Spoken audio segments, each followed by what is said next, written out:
Hey guys, my name is TheRussianBadger, and I've got some explaining to do, don't I? Okay. Well, a lot of you have been commenting and messaging today saying, where did yesterday's video go, bruh? And one of you actually said, bruh, and that's why I said, bruh. So, and that was the SMG guide, by the way. And the reason that I took down the SMG guide was about 30 minutes after I put it up, I checked my inbox, and I usually check my comments. And Jay Kaiser and a few other prominent commenters, I know exactly who you guys are, informed me that all my statistics are wrong, and that's totally true. My statistics were wrong because I thought the console still had a I thought the console still had a 25% damage increase over PC, but that whole system was repealed in a patch a while ago. So basically all my statistics were totally wrong, and I'm not going to keep a guide up with statistics that are totally wrong. So I will have a new one for you on Thursday, with brand spanking new commentary and brand spanking new clips. So I hope you enjoy that very much, and you can be excited for Thursday. I'm certainly excited, but then I'm going to have to make it, which will be quite fun in my personal opinion. And as soon as I go to get the new clips, all of a sudden I headshot this guy with a PP2000, yellow light of death on my PS3. It was so saddening, but I know how to fix PS3s very well. It's just a little trick with a compound on the CPU and the motherboard, and it involves a hairdryer. It's a long story, but I'm not going to have problems with my PS3, and that's all that I have to say about the whole update. About the SMG guy will be new on Thursday and why I took it down. And Wesley Snipes. Just because you're lagging doesn't mean you can escape the grips of Wesley Snipes. He's going to get you either way. I don't care if you're a sniper, or an engineer, or a recon. I just said sniper and recon, but give me your sandwich. Oh man, and a chicken sandwich and some waffle fries for free. Hopefully you guys are not confused, because that was a lot of information in about 2 minutes. So, just to wrap up, new SMG got on Thursday. My PS3 is fine, don't worry about it. And that was some great Spidey sense, right? That was amazing. And you ready for this? Ready for this? Okay, there's one, there's two. But look at this guy. It looks like he smacked his face on the pole, and that's how he died. Like, he just bonked his nose on the corner of that pole, and that's how he died. I mean, obviously I shot him with the 45, but I could not stop laughing at the moment that he... For some reason, I was just going to call him a catfish for trying to run away, but then again, at least he's getting out of the spawn and not spawn camping. But at the time, I literally thought that, for some reason, it's not logical, it's totally asinine, but I thought, did that guy just die by smacking and bonking his nose in that pole? That's kind of weird, but I found it really funny for some reason. I don't know why. I mean, my brain just functions like that. Like, for some reason, I find somebody smacking their face on a pole extremely humorous, and I have no idea why. But basically, this actual request comes from a user named Problem Officer, and he wanted me to do a Port Valdez with smoke to get around all the choke points, and I'll definitely give you some insight as to my strategy and how I get around these awful choke points on Port Valdez, or as I like to call it, the danger zone. And I think I've explained that way too many times, so if you have not understood or fathomed or kind of grasped the concept as to why I call it the danger zone, you're going to have to watch a previous Port Valdez video, and that's all I have to say about that. But basically, as you just saw there, what I do with smoke, it's almost like painting a chair or painting a fence. I want to put like a base layer on, let it dry, and then put... I mean, that's not a good analogy. I'm not going to compare popping smoke in a first-person shooter to painting a fence. I don't even know why I started that analogy or that metaphor. But anyways, what I like to do is I like to fire 4 quick smoke grenades from a stationary point with ammo right beside me, and then wait for 4 more to charge up, or wait for 4 more to be equipped, and then I fire 4 more as I'm moving forward. So 4 from a stationary point, and then 4 as you're moving up, and you should be fine. Now, it really depends where the opposite team is stacking. They weren't stacking the hill, so I obviously took the hill. They were more so on the right side. My left side, their right side, if that makes any sense. The side with those buildings way over... closer to the water, if that makes more sense.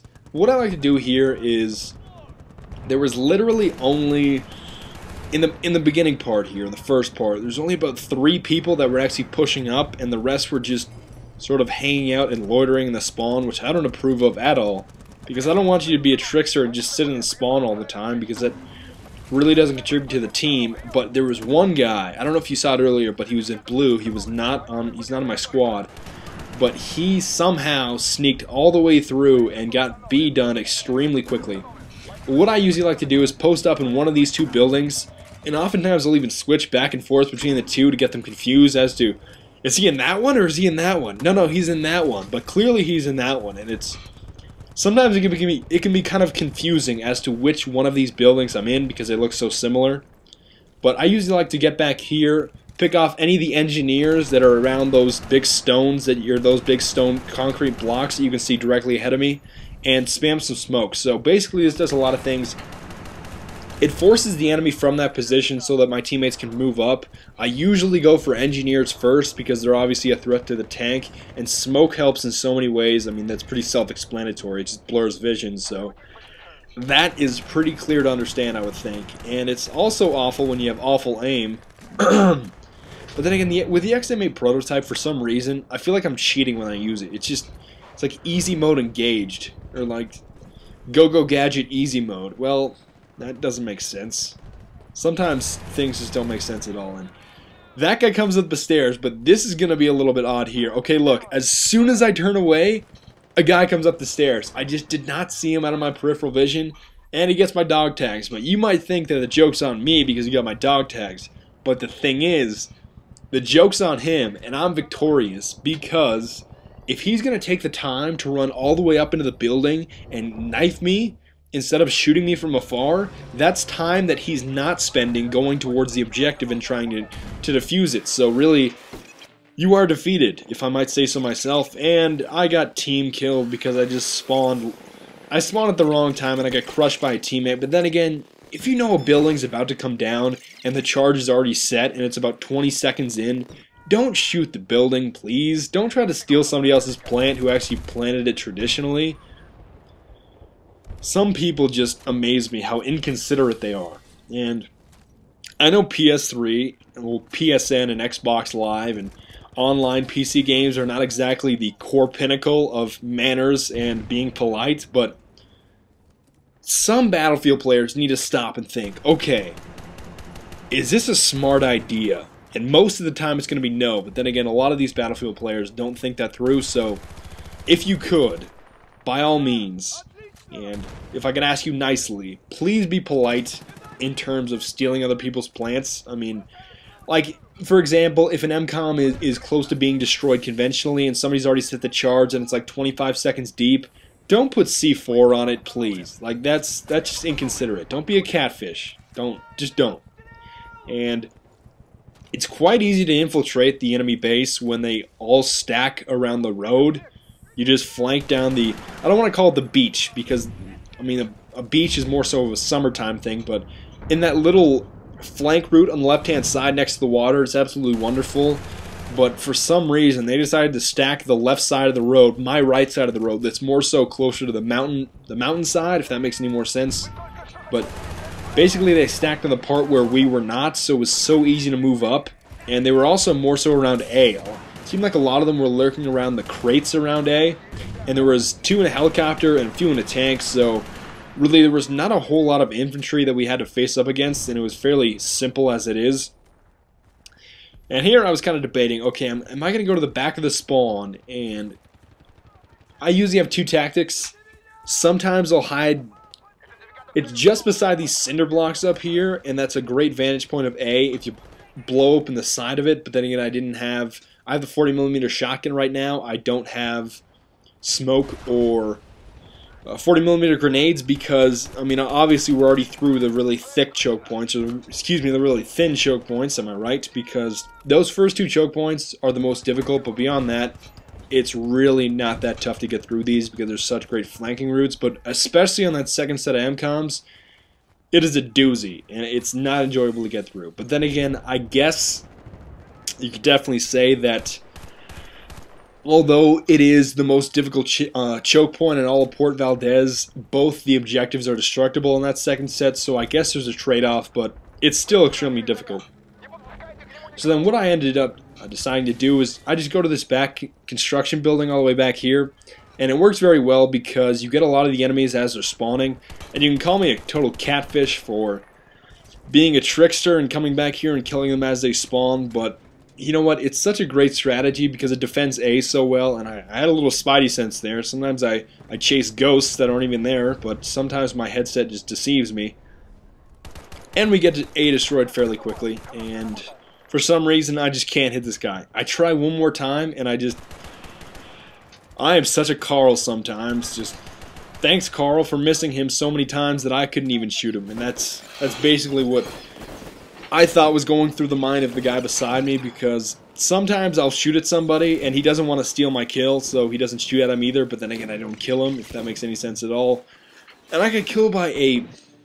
Why must you spawn camp with a tank? Don't steal my tank, just don't. I mean, I do that sometimes if a tank is loitering there for 20 minutes and nobody's going to get in it, and I think, you know what, if you guys aren't going to get in this tank, I'm going to go ahead and take it out for a ride, like it's a Cadillac on a Saturday. Well...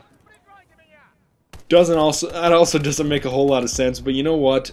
I'm not a huge supporter of stealing enemy vehicles, but you know what? It is legal. I mean, nothing is illegal in this game, but it is a tactic that a lot of people utilize. They'll just hide in a corner being a trickster in the dark, and then they'll pop out and steal your tank or steal your helicopter, and I guess that's a good plan, but I just try to be considerate with it. I know it's a little odd to be polite in bad company too, but give me your sandwich. Oh man. For some reason, my 40mm shot is just off sometimes because I'm playing on max sensitivity, but most of the time it's fairly accurate. Sometimes I just have those little blonde moments where I just totally miss someone. But you know what? A blonde moment is not coming up because give me your sandwich. And he's going to try to get his dog tags back. Give me your sandwich. I think not. It's just odd how some people actually go for revenge kills with knives. It's just... You're not going to knife me, okay? You're not going to knife me unless my back is turned or something like that. So, really, don't try the revenge kills with knives. It's really not worth it. It doesn't really suffice or quench your thirst for revenge. But Objective A in the last set took forever, so I cut it out. I will see you guys on Thursday. Auf Wiedersehen and bis bald. And don't be a trickster.